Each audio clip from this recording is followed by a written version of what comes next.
Outra questão importante que cumpre-nos aqui mencionar é ainda a respeito da contestação das defesas preliminares, é a previsão do 340, né? Falamos da alegação de incompetência, de legitimidade de parte no 339, e o 340 fala da alegação de incompetência do juízo, tá?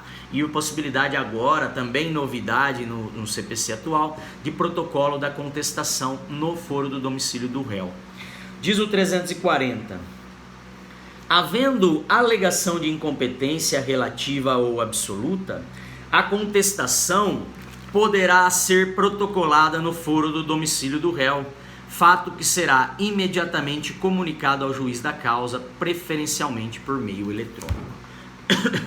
Bom, nós sabemos que a contestação, ela normalmente é apresentada ao juízo da causa, tá? Ao juízo competente, aquele que foi objeto de sorteio e distribuição da petição inicial, tá? Então, nós falamos que a petição inicial ela vai endereçada a um dos juízos da comarca, mas depois desse sorteio, todas as demais petições elas já são endereçadas ao próprio juízo sorteado, ao próprio juízo da causa, né? Mesma coisa a contestação. Então, se no sorteio caiu para o juiz da segunda vara civil da comarca de Votuporanga, a contestação seria endereçada ao juízo da segunda vara civil da comarca de Votuporanga, tá? Isso tem assento lá no 217 do CPC, tá?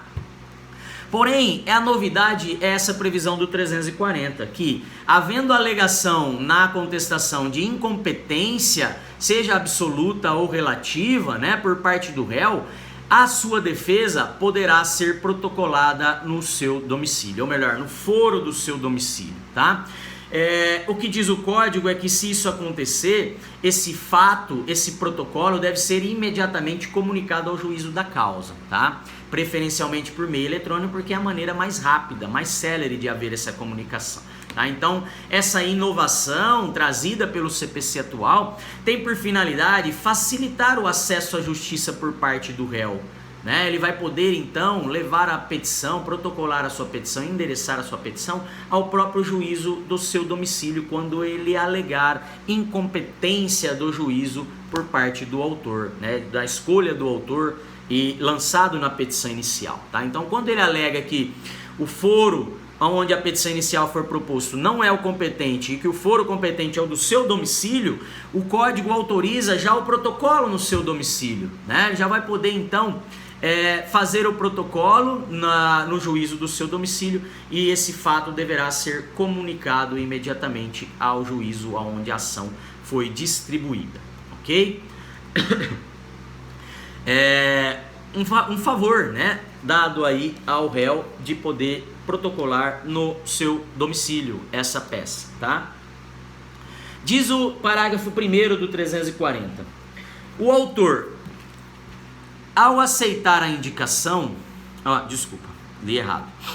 A contestação, então, será submetida à livre distribuição ou, se houver sido o réu citado por carta precatória, juntada aos autos dessa carta, seguindo-se a sua imediata remessa para o juízo da causa.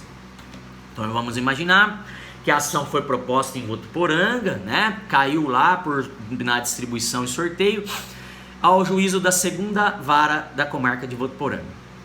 O réu é de Fernandópolis, tá? Ele foi citado lá por carta precatória e ele vai alegar que a competência do juiz era do seu domicílio. Então ele vai poder protocolar a sua contestação lá na comarca de Fernandópolis, tá? Ele vai endereçar para quem? Ele vai endereçar para o juízo no qual a carta precatória foi distribuída, né? Porque a carta precatória, quando ela chega no juízo deprecado, ela passa por uma distribuição para saber qual dos juízes ficará responsável pelo cumprimento da precatória. Então vamos imaginar que a precatória, quando chegou em Fernandópolis, foi distribuída para a primeira vara civil da comarca de Fernandópolis. Então o réu ele vai poder endereçar a sua contestação ao juízo da primeira vara civil da comarca, que é aquele onde a carta precatória foi distribuída, tá? É isso que diz o parágrafo 1º. E se a citação não foi por carta precatória, ela foi pela via postal, tá? Nesse caso, a petição inicial ela será distribuída no foro do domicílio do réu. Então, ao invés de levar ao protocolo essa contestação, o réu vai ao distribuidor, né, para fazer a apresentação, que agora é tudo eletrônico, né? Então ela vai fazer a distribuição daquela contestação a um dos juízos da comarca, tá? Então ela será distribuída para um dos juízes da comarca de Fernandópolis, caso essa citação não tenha se dado por carta precatória. Se for por carta precatória, a contestação já vai trazer o número da precatória e o juiz que foi sorteado, tá? Então a defesa será juntada aos autos da precatória e depois será remetida ao juízo da causa, tá? É isso que diz aqui o parágrafo 1º, né, que essa contestação ela é apresentada no foro do domicílio do réu, existe esse favor, mas ela tem que ser depois remetida ao juízo da causa. É ele que irá analisar a alegação de incompetência, né? Diz depois o parágrafo 2º do 340 que, reconhecida a competência do foro indicado pelo réu, o juízo para o qual foi distribuída a contestação ou a carta precatória será considerado prevento, tá? Então, pessoal, é remetida essa contestação para o juízo da 2ª Vara de Votuporanga. E ao analisar a defesa, o juiz da 2ª Vara de Votuporanga reconhece que não é competente. Ele entende realmente que o réu tem razão, que a competência era do juízo do seu domicílio, tá? Então, uma vez havendo o reconhecimento da competência do juízo indicado pelo réu na contestação, o juízo para o qual a ação foi distribuída, né, deverá remeter os autos ao juízo da comarca, no nosso exemplo, da comarca de Fernandópolis.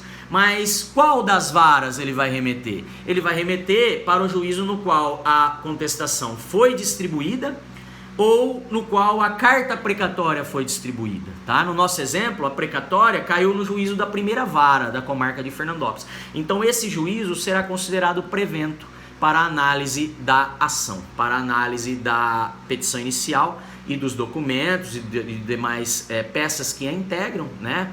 A própria contestação que foi remetida para aquele juízo da comarca de Votuporanga, tudo isso então é remetido para o juízo da comarca de Fernandópolis, considerado prevento, né? Por conta da distribuição da contestação ou da carta precatória, será então o juízo da 1ª Vara de Fernandópolis o responsável pela análise da ação, ok? Beleza?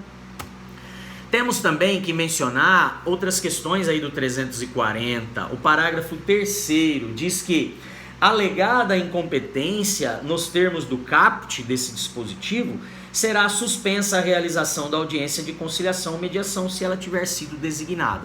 Claro, se o juiz lá da comarca de Votuporanga, ao receber a inicial, ele já designou a audiência de conciliação e mediação, né, e mandou citar o réu, para verificar se o réu vai concordar ou não com essa audiência. Se o réu alega incompetência e o juiz depois reconhece que o juízo não é o competente, essa audiência não poderá ser realizada ali. Ela terá que ser realizada lá no juízo competente do domicílio do réu. Então, se o juízo da comarca de Votuporanga mandou citar e já designou a audiência de conciliação, essa audiência não será realizada, ela será suspensa, tá? Se ela já tiver sido designada. Porque ela vai ter que aguardar uma decisão a respeito da alegação de incompetência, porque se não for o juízo de Votuporanga o competente, ele remeterá para Fernandópolis e lá é que irá designar a audiência de conciliação e mediação, tá? Isso é o que diz o parágrafo 4º, quando menciona que, definida a competência, o juízo competente designará nova data para a realização da audiência de conciliação ou mediação, tá? Se for no próprio juízo, poderá ser suspensa até o juiz decidir se é competente ou não, mas se for competente, redesigna, se for necessário, uma nova data, né? Mas se ele der por incompetente, ele remeterá os autos à comarca de Fernandópolis e, definida essa competência nos termos do parágrafo 4º, é o juiz de lá da comarca do domicílio do réu, da comarca de Fernandópolis, no nosso exemplo, que irá designar uma nova data para a audiência de conciliação ou mediação, ok? Temos que mencionar, ainda sobre defesa preliminar, que a decisão do juízo de 1º grau a respeito dessa questão de competência é uma decisão interlocutória ela não é atacada por meio de agravo, porque não consta nas hipóteses do 1015, tá? Então ela não é recorrível de imediato. Caso o réu alegue e o juiz não acate, né? Se ele quiser recorrer dessa questão, essa matéria ela vai ter que vir em preliminar de contestação, né, nos termos ali do artigo 1009, parágrafo 1º, tá? Então lembra que algumas decisões interlocutórias devem ser atacadas de imediato por meio de agravo de instrumento, e outras que não constam do rol do 1015 não deverão ser atacadas de imediato e deverão aguardar lá no momento da sentença para poder vir no recurso de apelação como uma das matérias de defesa preliminar, né? A questão da competência é uma delas, tá? Então, se o juiz se dá por competente ou não, se dá por incompetente, a parte que está descontente com essa decisão, seja autor, seja réu, ele não poderá recorrer de imediato, né, dessa decisão do juiz. Ele deverá aguardar na fase de apelação para dizer lá ao tribunal, olha, o juiz julgou o feito, mas ele era incompetente, né, nos termos das regras de competência previstas no Código, tá? Ou o juiz errou ao determinar a remessa dos autos ao foro do domicílio do réu, porque ele não era incompetente, ele era competente para analisar o feito nos termos das normas processuais, tá? Então isso será analisado pelo tribunal em sede de recurso de apelação, ok? E uma última questão. Outras matérias, né, pessoal? Mencionamos que podemos também alegar em sede de defesa preliminar outras matérias além dessas do 337. O 485, ele traz outras hipóteses no inciso 4, 9 e 10, que seriam matérias de alegação de defesa preliminar, né? O 485, 4 é o que fala da ausência de pressupostos de constituição e desenvolvimento válido e regular do processo. Então, se o réu vai alegar a falta desses pressupostos processuais, que diz respeito lá à capacidade das partes, demanda corretamente formulada, qualidade do juiz, né? Essas matérias são questões processuais.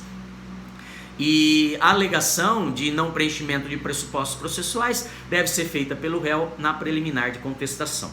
Inciso 9. Alegar morte da parte quando a ação é intransmissível por disposição legal, né? Então, se a ação não pode ser transmitida para os herdeiros, né? Ela é uma ação intransmissível, né?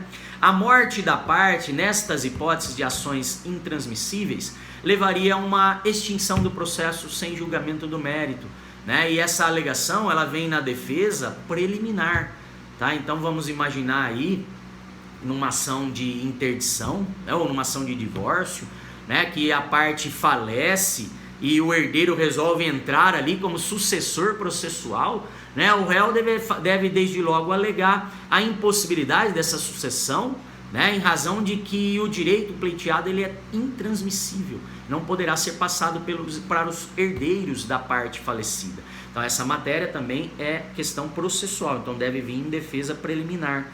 O inciso 10, ele menciona outras hipóteses previstas no Código, né, como por exemplo a do 330. O 330 trata dos vícios na petição inicial, né? O 330 fala, por exemplo, da inépcia na petição inicial, né?